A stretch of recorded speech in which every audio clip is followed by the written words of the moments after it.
আজি হৈছে পবিত্ৰ ৰক্ষা বন্ধন আৰু এইফালে আমাৰ ককায়েক আৰু ভনীয়েকৰ নাজানো কি বান কথা। হেল্ল' এভৰিৱান, মই ইনতি মিনি ব্লগলৈ স্বাগতম জনাইছোঁ। আশা কৰোঁ সকলো ভালেই আছে।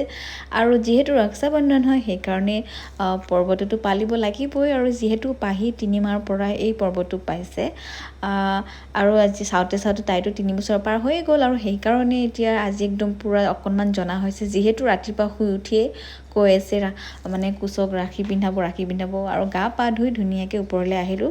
আৰু চাওকচোন একদম দুয়োটাই একদম ধুনীয়াকৈ বহিছোঁ, আৰু সি মানে ফুডটো আগতেই লৈ লৈছে পাহি নিদিয়াৰ আগতে। আৰু এইফালে চাওকচোন একদম মিঠাইটো সি তাইক খুৱাবলৈ দিয়া নাই, নিজেই খাব।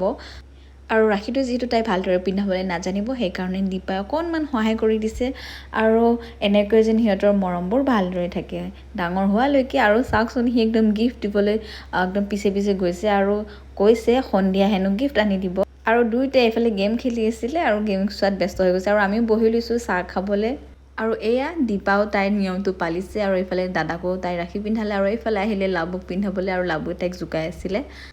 আৰু এনেকৈ ভায়েক ভনীয়েকৰ মিলবোৰ যেন সদায় ভালে থাকক তাকে কামনা কৰিছোঁ। আৰু এইফালে লাকিও ৰখি আছিলে, আৰু ৰক্ষা বন্ধন হিচাপে আজি কিবা এটা মিঠা বনোৱা হৈছে। এয়া হৈছে কাষ্টাৰ্ড, আৰু মাহীয়ে বনাইছে।